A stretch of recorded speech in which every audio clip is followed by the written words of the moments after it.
The night they surrounded her, Captain Mira Hale didn't reach for her weapon. She didn't raise her voice. She simply stood there in the cold wind, her hands lowered, her eyes steady. The young soldiers closing in had no idea who she was. No idea what she had done. No idea what she was capable of. They only knew her as a suspect. A woman alone. But there was a reason the world once called her the Ghost of Camp Sentinel, the Marine who could pass through enemy lines like a shadow and break an army's will without firing a single shot. She warned them. Calm, almost gentle. Walk away. I don't want to hurt any of you. But they didn't listen. And what happened next became a story none of them would ever forget. Mira Hale had disappeared from the military world 3 years ago. She left without medals, without farewell, without explanation.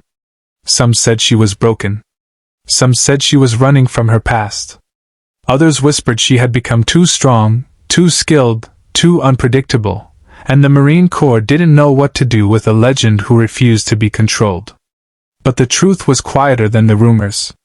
Mira left because she was tired. Tired of missions that took pieces of her soul. Tired of young soldiers trusting her with their lives and sometimes not returning home. Tired of being a ghost, present on the battlefield, but nowhere in life. She retreated to the mountains, to a cabin her father had built decades ago. Days were simple, chopping wood, mending fences, teaching self-defense to a few local teens. No ranks. No orders. No blood. Just peace. But peace never lasts for people like her. The trouble began when a convoy of armed men started appearing near her land. They weren't Marines. They weren't government.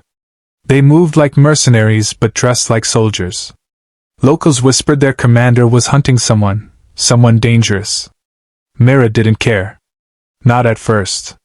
Until the night she found a teenage boy, injured, trembling, hiding behind her cabin. His name was Evan, one of the teens she taught on weekends.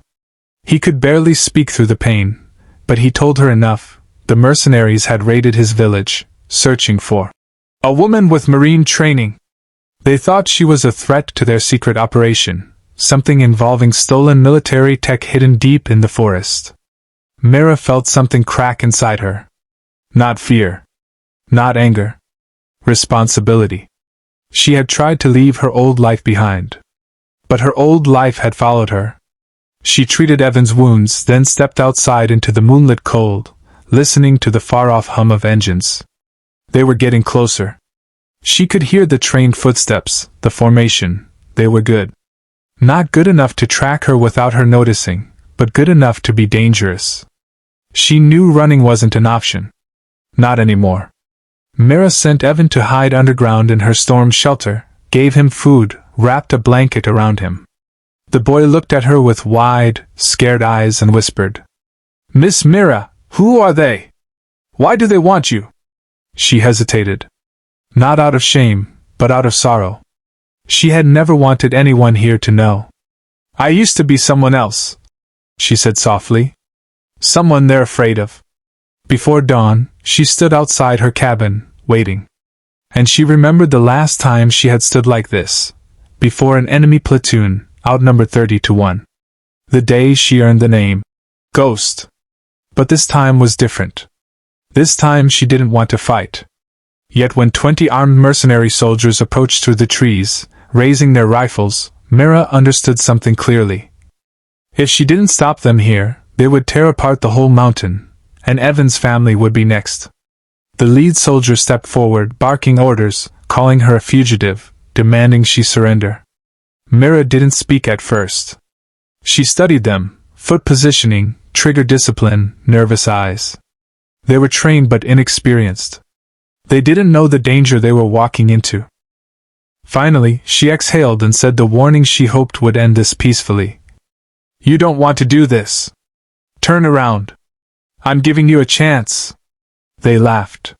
And Mira sighed. She hated what she was about to do. The first soldier lunged. Mira moved like wind, no wasted motion, no hesitation. She stepped aside, tapped a nerve cluster in his arm, and his rifle clattered to the ground. He didn't even understand what had happened until he was already on his knees.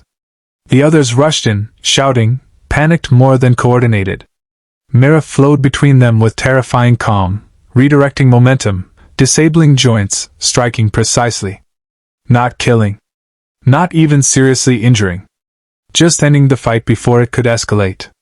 One soldier swung the butt of his rifle at her. She ducked, swept his legs, caught him before he hit the ground, and whispered, "You're better than this. You don't even know who you're fighting."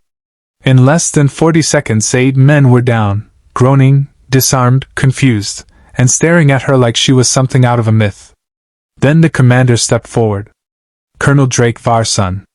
Former Special Forces, dishonorably discharged for illegal operations. A man who built a private army in the shadows. A man who once tried to recruit Mira, and never forgave her refusal. He grinned. "I told them you were dangerous," he said.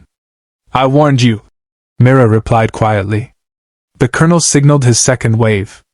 More soldiers emerged, faster, better trained, disciplined. Mira braced herself. This was going to hurt. She fought like a storm, silent, controlled, but devastating.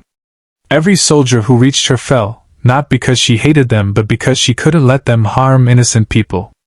She broke weapons apart with her bare hands, flipped men twice her size, used the forest terrain like a second weapon.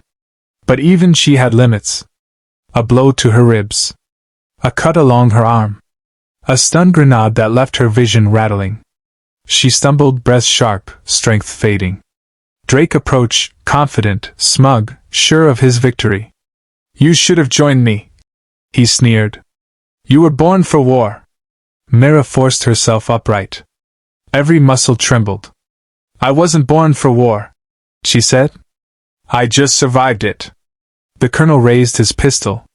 Before he could fire, a loud crash echoed. Evan, the boy she protected, had burst from the shelter, throwing a heavy tool that smacked the weapon from Drake's hand. It gave Mira the opening she needed. In one final surge, she took the colonel down with a precise strike combination, a move she hadn't used since the Marines. Drake hit the ground stunned, defeated. The forest fell silent. The remaining soldiers, seeing their commander down, and witnessing the impossible skill of the woman they were told was just a threat, slowly lowered their weapons. Some even helped their injured comrades up. They were not evil, just misled. Mira stood tall, bloodied but unbroken. And for the first time in years, she felt something return to her heart. Purpose. Evan ran to her, shaking but alive. "Are you okay?" Mira placed a gentle hand on his shoulder. "I am now." In the coming weeks, authorities dismantled Drake's operation. The soldiers he had manipulated gave full testimony. The people of the mountains learned the truth about the quiet woman who lived among them. And Mira Hale, legend, ghost, warrior, finally understood that she didn't need to hide who she was. Her past wasn't a burden. It was a weapon. One she could use to protect. And she vowed never to run from herself again.